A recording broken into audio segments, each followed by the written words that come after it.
facing our fears, laughing through the chaos and drinking some beers. So here's to the laughs, the grunts and the cheers, all the awkward moments, and we're still here. Cause in the end we're just doing our thing. It's our crazy life, oh, one more thing.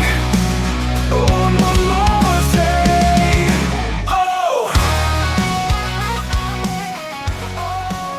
Hey, I am Rob. Welcome to One More Thing. We are so glad you're here. Hey, I'm Brian. Another episode. And what are we going to get ourselves into this week? Trouble. Remember when we used to ask that question and it meant adventure? Right. And now it just means what joint is going to pop first? You got one. But it's true. That's why it's funny. I know, right? Yeah. Or when you get to a certain age, like 50, 55, 60, and you finally learn some patience.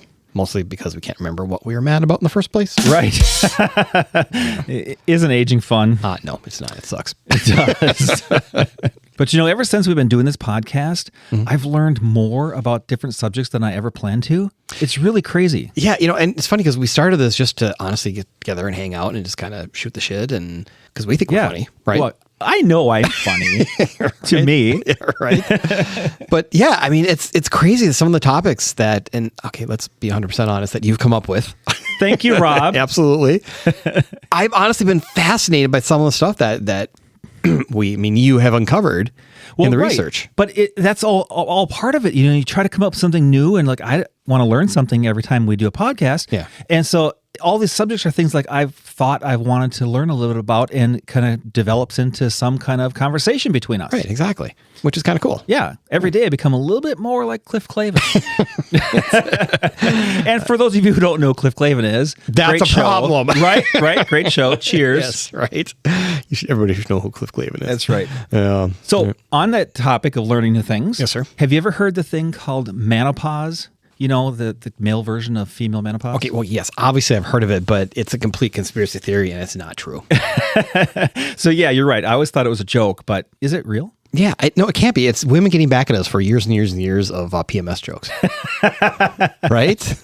But have you felt any changes in your body when you get older? Oh, absolutely. Like slower? Oh, yeah. More tired? Yes. Aches and pains? Oh, creaking of the knees? Oh, my God, every day. Isn't that just getting older? It's just getting, right? It's not apparently. It's like, it's... No, well, apparently it's a real thing. Well, okay. Sort of. Sort of. So my friend Robin gave me this idea to talk about it on the podcast. So thank you, Robin. Look for your free t-shirt. We appreciate the topic. Absolutely. We love topics. Menopause, which is more accurately known as andropause or late onset hydrogonadism. You did not just say that. I know, right? No, that's really out there. That's what it's called, hypergonadism. That's the actual definition, the term. Yes. Well, we're going to say andropause from now on throughout this thing, but it refers to a gradual age-related decline in male hormone levels, especially testosterone. Okay. Although it's sometimes compared to female menopause, the two conditions are not the same. All right. Men do not experience an abrupt or complete shutdown of reproductive hormones that women do. Instead, testosterone levels decline slowly over time. Okay, so what does that have to do with like my balding head? I don't think it has anything to do with your hair. Hair loss is completely different than low T. Male pattern baldness has nothing to do with testosterone. Wait. I didn't look that up, but if you'd like me to research that, we can have a whole podcast on your head. Male pattern baldness, right? Thank you. So, but some symptoms of low testosterone are decreased muscle mass and strength. Check. Mm-hmm. Increased body fat, especially around the abdomen. Double check. Check. Reduced energy and fatigue. Yep. Check. Mm-hmm. Reduced sex drive and erectile dysfunction. Why would you put that on the atmosphere? Oh, no. Yeah, right. Bone loss and osteoporosis. Not yet, I really? think. That's a thing for guys? I guess so. Okay. And hot flashes and night sweats. Oh, that's not true. Well, come on. I believe everything on the internet, Rob. Well, last night I woke up at 2 a.m. because I was sweating, so it's not true. It's not true at all for you, right? No, it's not. You don't sweat at night. No, never. Never. I just get up at 2 a.m. to pee. Well, hey, I'm not at that point yet. I can usually make it through the night, but yeah, I've been waking up a lot more at like 2, 3 a.m. with weird things. But at least I'm waking up. Yes, that is a win. I'll give you that. I don't want to have to wear Depends. Yeah, right. Womp womp. Okay, so how testosterone changes with age. So, due to my extensive research, thank you, Brian. Yes, you're welcome, Rob. Research consistently shows that testosterone begins to decrease around ages 30 to 40. I didn't realize it was that early. That's early, right? That's early. That's what I thought too. When I read that, I was like, okay, that's earlier than I expected. Yeah, I was thinking like 50, 60, like our age right now. Right. Yeah. Oh, crazy. My young age of 60. That's right. Yeah. So that's typically at about a rate of 1% per year. Okay, so not much. Not much. A large observational 2023 study of more than 2,600 men aged 20 to 44 found an average yearly decline of approximately 0.14 NMOL/L. What the hell does that mean? In total testosterone levels. Well, I think we'll tell you right here. Tell you right here. NMOL/L stands for nanomoles per liter, which is the unit of concentration used in medical tests to measure the amount of a specific substance in a liter of fluid. Okay, so that's like way over my head. That's So when I was researching and writing that, and I saw those letters, I'm like, what the heck does that mean? Yeah. So I had to look it up. Okay. Which is like, wow, 'cause now I'll never forget it. Right, exactly. But I'm curious on like the yearly decline. Like, I guess what is a baseline of level that it should be? Okay. How about we get further into this podcast and I'll tell you. Hey, that's what happens, Rob, when you don't do research. Or read ahead. Read ahead. I read ahead, as far as you know. Okay. All right. So similarly, reviews published in Frontiers in Aging and the Journal of Gerontology confirm that a man's age in the 60s to 80s, many men have testosterone concentrations below the normal range of younger adults. Okay. So that 60 to 80s, that's the part that I kind of assumed. I'm just starting to decline. Right. Well, no, clearly you're not, but Thank you. Yes, but you've got a couple years. However, the degree of decline varies significantly among individuals. Aging alone doesn't fully explain hormonal decline. Factors like obesity, diabetes, chronic illness, and poor sleep all play major roles. Oh, man. So not looking good for our older years. So all four of those we have. Right. Yeah, exactly. What are we going to do? I know. Well, what we're going to do, we're going to listen to an ad. That's what we're going to do. Okay.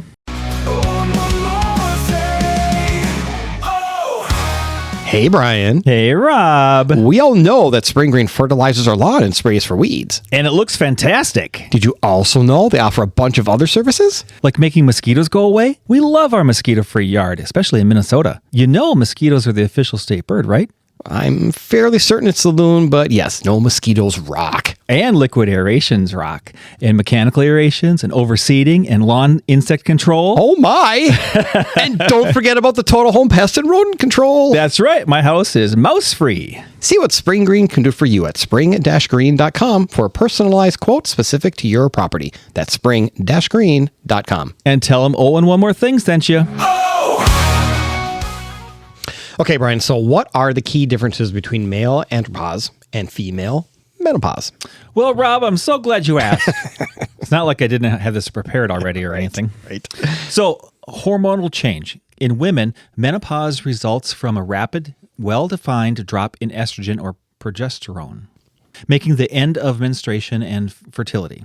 For men, the decline in testosterone is gradual and continuous, beginning in midlife and progressing slowly. Some men maintain normal hormone levels well into their 70s and beyond, while others experience a faster decline depending on lifestyle and some other health factors. Okay, so biological process.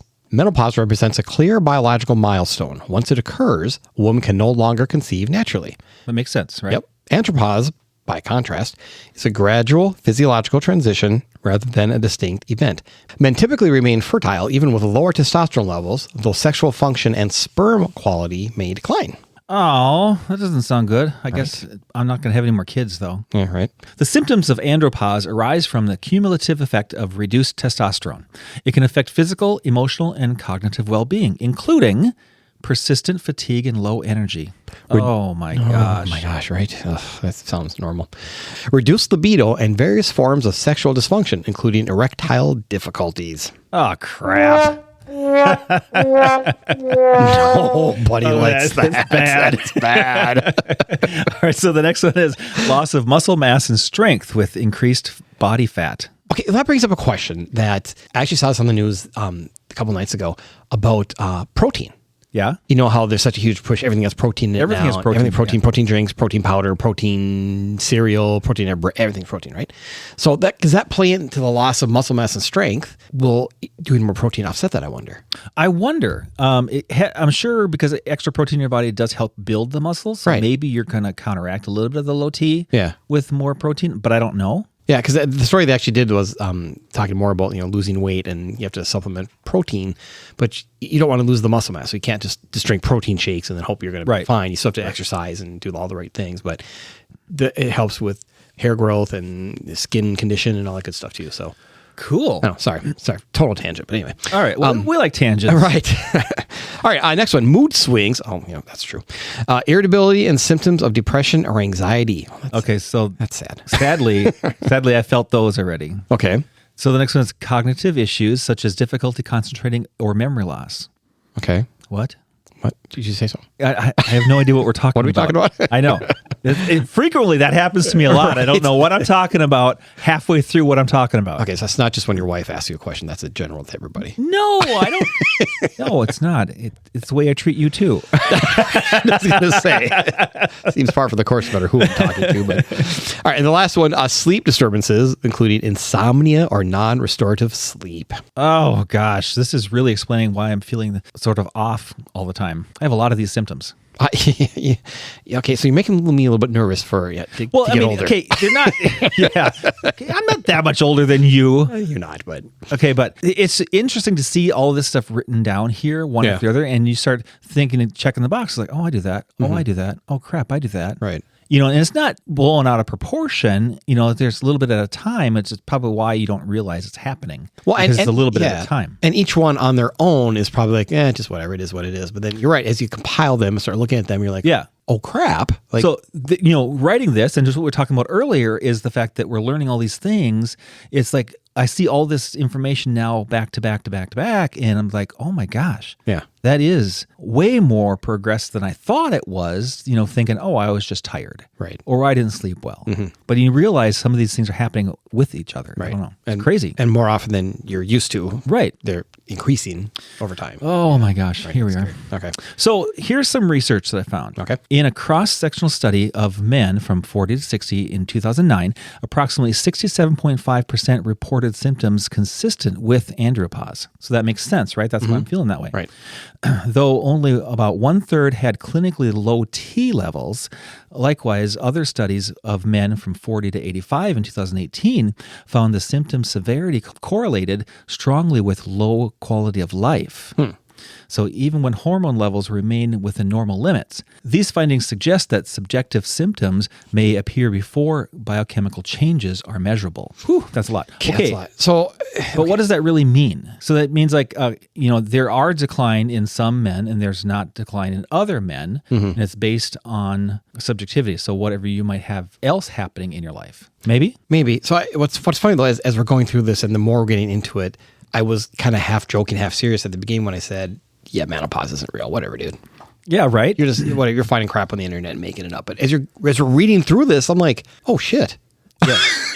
I think the word menopause was made up, of course, totally. because on a little bit of it because of menopause. Right. But I mean, it is a real thing, andropause. Yeah. Or what was the other word? I don't even. I can't say it without laughing. So I can't even say it anymore. So, all right. So we have a short list of age-specific normal testosterone levels.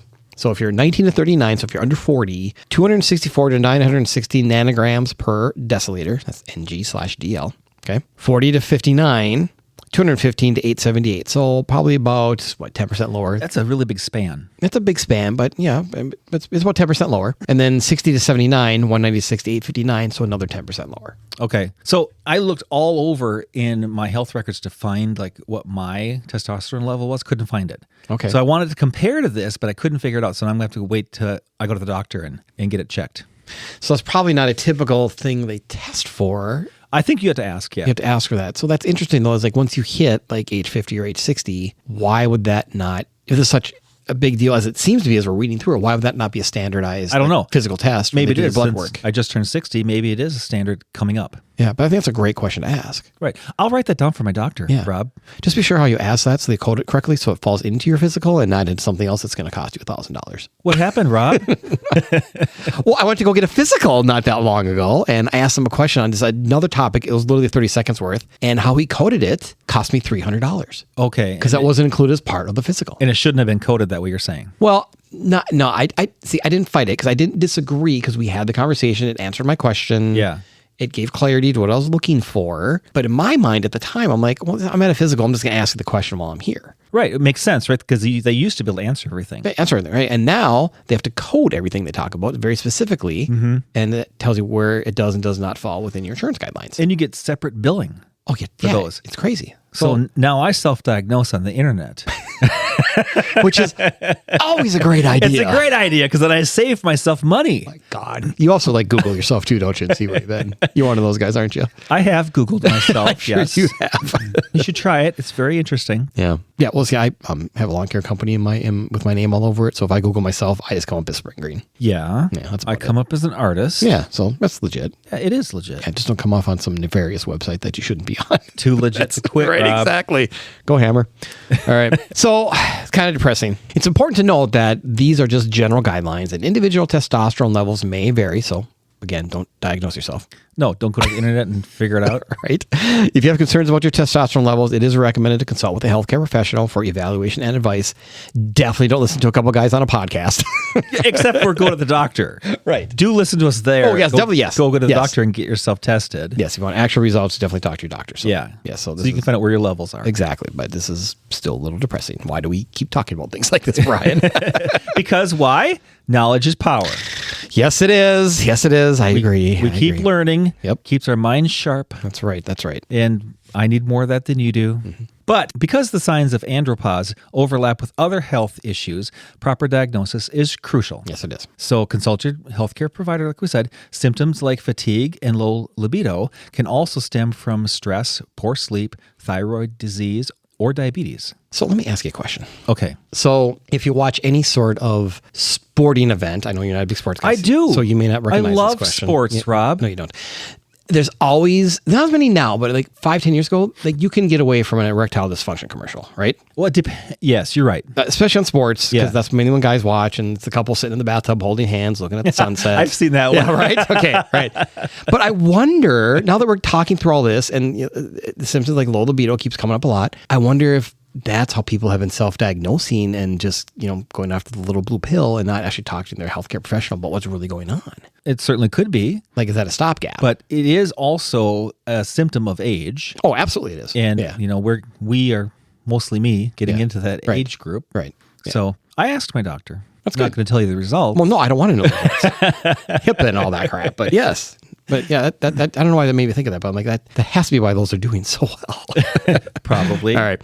Number 2, get tested. Blood tests measuring total and free testosterone can help identify whether hormone levels are low. Tests are typically done in the morning when your testosterone peaks. So that's when you got the most energy in the morning, right? Right, exactly. So number 3, assess contributing factors. Lifestyle, medications, and underlying medical conditions often influence hormone levels and symptoms. Kim, can I ask you a question you may not have researched? But do you think alcohol plays a role in this? So none of the research that I found correlated to alcohol. Okay. So I don't know that, but we do have another podcast coming up where alcohol does play against your liver, and we'll talk about that later. Ooh, I like that. Okay. Nice. So, okay, here, let's talk about some treatment options. Since we were all depressed about all the things that can go wrong, Right. Now let's talk about treatment. How can we fix it? All right. Right. So number 1, lifestyle modification. So lifestyle changes are often the first and most effective first step. Regular exercise, weight control, balanced nutrition, and adequate sleep have all been shown to boost testosterone levels naturally. So for instance, studies have demonstrated that obesity and metabolic syndrome significantly lower testosterone, while weight loss and resistance training can raise it. Oh, crap. So I got to start going to the gym? I think you can start with like walking out to your mailbox like every day. That might Well, I walk to the mailbox a couple Okay. times a week. Then take the long way to your mailbox around the block. That might help. Yeah, but all those things, like I can do those things and I just haven't. So You know what? that's bad. You know what I'd love to do, which I haven't done since last spring? What's that? Shadow box. Oh, you used to do that a lot. You talked about it earlier. My VR boxing. Yeah, I Yeah. love that. It's winter now, so I'm going to get back into it. I love it. I have so much fun. You sweaty ball. I'm a sweaty little pig. Okay, number 2, testosterone replacement therapy, or TRT. In case your testosterone is persistently low and symptoms are significant, testosterone replacement therapy may be considered. Clinical trials suggest that TRT can improve muscle mass, libido, mood, and energy levels in men with documented testosterone deficiency. This is very interesting. Interesting. All the things that I would like to increase. Right. So a 14-week study in diabetic men with low testosterone showed improved aging male symptom scores following therapy. Now, the 6-month study found that testosterone levels rose from 240 to nearly 580, leading to enhanced sexual desire and vitality. And if you're like me, the NGDL in there means nanograms per deciliter. I remember that. I can't remember that. I remember that from earlier. I'm lying. I had no idea. However, reviews emphasize that long-term safety remains under investigation, particularly regarding cardiovascular and prostate health. TRT should always be prescribed and monitored by a qualified healthcare provider. Okay, so you're saying I got to go to the doctor. Got to go to the doctor. So that's important. That's important. But there is a silver lining. These things could help. It could help. Oh, absolutely. Yeah, absolutely. So that's a good thing, right? Yeah. It's important to note that testosterone levels are influenced by more than just age. Okay. Conditions like obesity, diabetes, chronic illness, alcohol use. There it is, boom, Rob. there it is. Alcohol use and certain medications, especially opioids and, this is a tough one, anticonvulsants. Oh, dude, you nailed it.